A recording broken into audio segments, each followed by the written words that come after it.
On this episode of Siesta Key, Miami Moves, Mike breaks into Lexi's apartment. Brandon prepares to break someone's heart, probably his mom's. And a woman named Anna breaks my brain with some sleight of hand magic. I'm Lizzie Frizzle, and this is the Recap Corner. Today, we're talking about Season 5, Episode 3, called Ask Your Best Friend.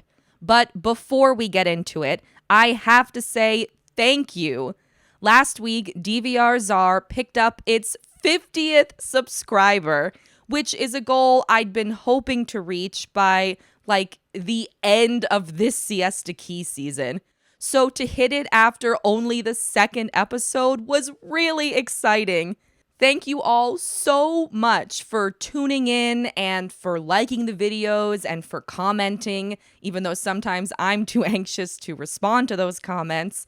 And most importantly, thank you for giving me a reason to gorge myself on sushi in celebration of 50 subscribers. And now, back to our regularly scheduled recap. Juliet and Lexi attend Hat Day at a local high school, or so I assume, then meet at a local bar to dish about their respective boyfriend problems. As series lead, Juliet goes first. But she doesn't have anything new to say, only that she's still concerned about Clark's disinterest in filming. A storyline that's been spinning its wheels since its introduction because one of the people involved doesn't want to film. As for Lexi, she's increasingly disinterested in her boyfriend, Mike. They've grown distant, and Lexi thinks the $40,000 necklace Mike bought her for her birthday was an attempt to make her forget that she feels neglected in their relationship. Their conversation shifts back to being about Juliet as series lead. Lexi reveals that she's heard from multiple people Megan's rumor, the one about Clark flirting with her at a boat party that, despite being a huge plot point this season, wasn't filmed or recreated for the show. Juliet regrets apologizing to Megan for her past meanness, but I don't think Juliet should regret it. It's good to apologize. I do it all the time. Too much. If I had $1 for every time I say sorry in a day to both people and inanimate objects, I'd have enough money to circumvent the courts and fund the student debt relief plan myself. Meanwhile, across town, or maybe just down the road, I'm clueless as to Miami topography, Megan has a beach day with her friend Anna, the aforementioned magician. Right away, I like Anna, because this card trick she performs is more interesting than anything that's ever happened on this show that I love. At the same time, casting is scraping the bottom of the Miami barrel when Megan's friends are getting introduced as supporting characters. Megan complains about her own boyfriend problems. I guess she and Juliet aren't so different after all. Megan tells Anna about the ultimatum she issued to Sam, but doesn't have anything new to add, just like Juliet's update about Clark's filming disinterest. I guess Megan and Juliet aren't so different after all. Is there an echo in here? In the final scene to feature two female friends just catching up, Kara and Jordana drink in a pool. Notably, not Sam's pool. That's very important to Kara, who still doesn't like his fratty mansion because why would anyone? Kara and Jordana are celebrating Jordana's full recovery from her surgery, which is interchangeably called a BBL and a hip flip. According to Google, they're similar but not identical procedures. You can combine what's called a power BBL with a hip flip, but I don't know any more than that because I realized it truly doesn't matter. Unfortunately, the post-op pool party takes a sour turn when Jordana reveals Megan's ultimatum to Kara. Then Kara has to reveal that she already knew about the ultimatum, but chose not to tell Jordana. With the results of the ultimatum still unclear, it can take weeks to count the ballots, Jordana worries about losing her housing, her business partner, and her pipeline to any other plastic surgeries she might want in the future. Kara asks Jordana to consider Megan's position and how Jordana would feel if her hypothetical boyfriend were living with another woman. But Jordana insists that Sam is like a brother to her. And that's important because, as we learned last season, Jordana's actual brother was killed in a hit and run about 10 years ago. It's kind of a strange time for the show to equate Sam with Jordana's late brother, especially considering what happens between Sam and Jordana later in the episode. But before we can talk about later in the episode, first, we have to talk about what happens earlier. Unfortunately, both Sam and Mike, both my least favorite characters, are heavily featured in this episode. Fortunately, in all that screen time, they both come off like big old jerks. First, Sam buys Jordana a massage, but definitely not to butter her up about Megan's ultimatum. Sam's made no decisions about whether or not he'll kick Jordana out of his Miami mansion.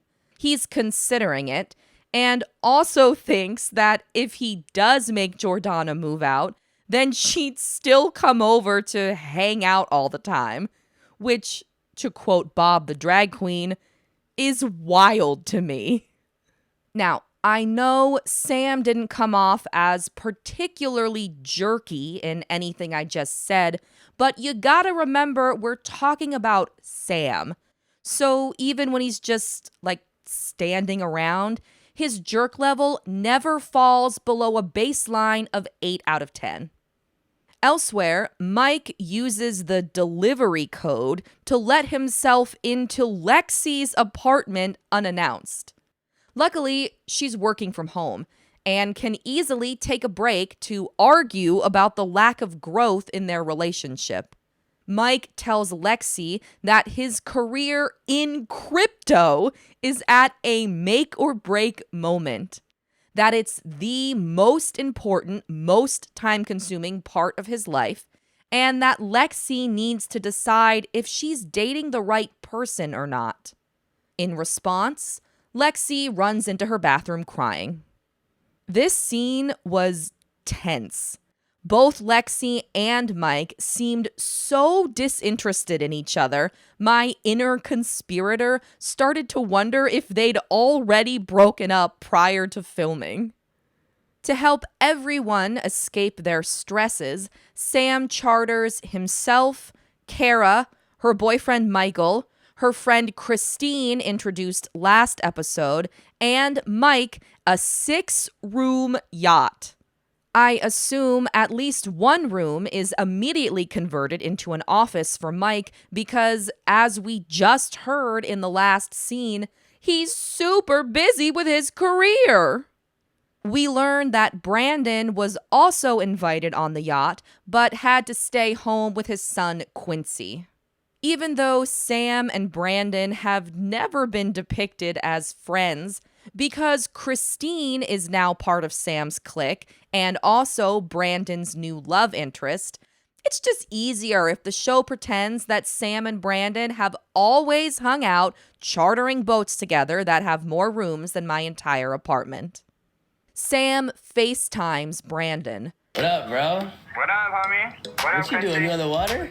Quincy, got a carrot or something, or what's that thing? It's just like a little toy, man. This is dad life right here, you know what I mean? I'm proud of you. I wish you were here. That's for you, BG. And Quincy. Yeah. Say bye. Bye. After the FaceTime, Christine tells the group that Brandon made a great first impression at Lexi's birthday party, and that his being a parent isn't a deal breaker. But maybe it would be if she knew how badly he tried to dodge being that parent. Chloe and her husband Chris and Brandon and Christine, the most confusing foursome the show could assemble, go on a double date at a barcade. There's a lot of footage of laser tag, or at least of the cast posing with laser tag guns. Why are Chloe and Christine hanging out? Hell, why are Chloe and Brandon hanging out? They've had almost nothing to do with each other since the very beginning of season 1 when she had a crush on him. Obviously, narratively, the whole cast is supposed to be friends, or at least part of each other's lives, but it makes no sense to me that Brandon and Christine wouldn't double date with Christine's actual friend, Kara, and Kara's boyfriend, Michael. Later, Christine meets her actual friend, Kara, to talk about Brandon. This is really the last scene to feature two female friends just catching up. Sorry for lying earlier. We learn that Christine is fully smitten with Brandon and doesn't care about his player past. I want so badly to poke fun at Christine for being so into Brandon, but I can't. We all know someone, or are someone, who's been into their fair share of Brandons. Meanwhile, Tanir visits Brandon at home. She wears a cute, trendy outfit, and Brandon wears a t-shirt that says Music Television on it, but doesn't have any MTV logo. I've spent so much time thinking about this t-shirt. Am I wrong in assuming it's meant to evoke MTV? Did Brandon make it himself? Or is there a company selling fake MTV shirts? And why would Brandon buy one of their shirts when he could probably get a real one for free from MTV, the channel he works for? Regardless, I think Tanir comes to Brandon's house so they can record music together in his at-home studio. But mostly, we see them talk about Christine. Brandon says he doesn't want a serious relationship, but Tanir urges him to leave his heart open in case he meets the right one. But just who is Brandon's Mrs. Right? Christine or Tanir? I don't believe in signs that the apocalypse is coming, but if I did, two women fighting over Brandon again would be a pretty strong indicator. Juliet meets with the women from the PR firm. Until now, I'd avoided using their names because I was hoping they'd only appear in a couple episodes. But now, it's clear that their company, WKC, was paid to participate in the season. So, allow me to introduce Dara and Gwen, the PR ladies. They tell Juliet she's got 2 spreads booked, one with the New York Post and one with a popular local Miami magazine, Aventura. But before Juliet can be interviewed by anyone, Dara and Gwen need to know about her skeletons. They warn her that anything that can be dug up will be. Then we see an unflattering montage of Juliet being angry and violent in past Siesta Key seasons. You're an idiot! I thought we were good were. Me? Get your hand the out of my face. You wanna go? You are psycho! You're so incredibly thirsty. But I've been working so hard to put that behind me for my brand. This scene made me laugh because footage from a currently airing cable TV show that also streams on Paramount Plus is not dug up skeletons. When Dara and Gwen offer body shaming as an example of the type of bad behavior they're talking about, Juliet is thrilled to report that that's one thing she didn't do. Oh, no, never did that. Okay. That specific example, I'm safe.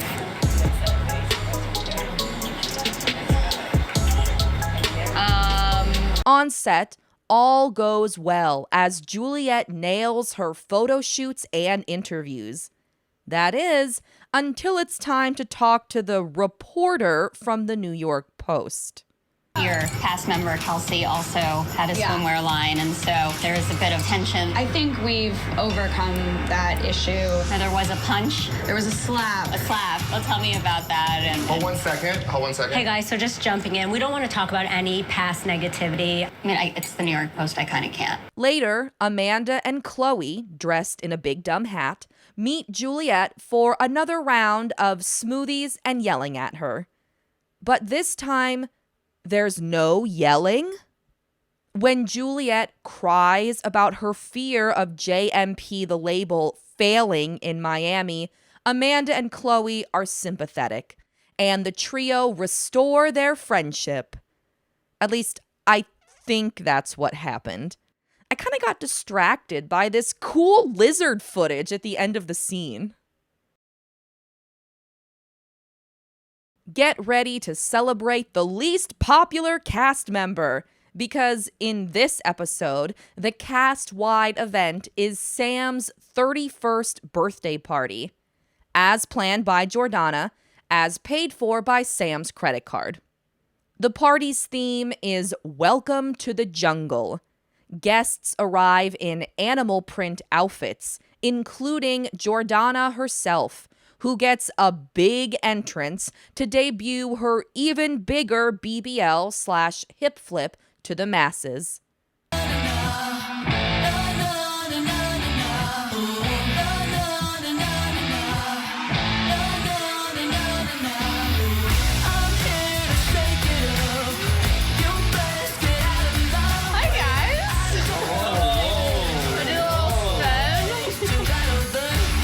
As for the birthday boy, he wears his most festive chokers. The party takes place at Sam's mansion. Now there's just a bunch of extra junk scattered around, some of which looks vaguely jungle-esque, like this woman painted like a leopard, or possibly a cheetah. The party is a deluge of ridiculous conflict and drama, the best of the season so far. But before we get to any of that, we have to slog through another scene about Brandon's love triangle. First, he brings Tanir to the party, who Christine is instantly wary of. Later, Christine approaches them to be polite and also to scope out Tanir. Feeling uncomfortable, Brandon quickly leaves the women alone to get them both drinks, even though Tanir already has one. Instead, Brandon brings her a straw. While he's away, Tanir assures Christine that she and Brandon are just friends and co-workers. But through many unspoken words, suspicious glances, and heavy-handed musical cues, Christine and Tanir agree that time will tell who Brandon wants to date. Time will tell. But I know that you just hate it. You hate to see it, yo. You hate to see it. Time will tell. Now, on to the good stuff. Juliet and Lexi both arrive at the party sans boyfriends. Clark didn't want to come, doesn't want to film, yada, yada, yada, but Lexi's boyfriend, Mike, is also at the party. Juliet urges Lexi to not drag out breaking up with him. Elsewhere, Mike urges Sam to not drag out inevitably dating Jordana, as the two engage in what I can only describe as brutal, grueling flirting throughout the episode.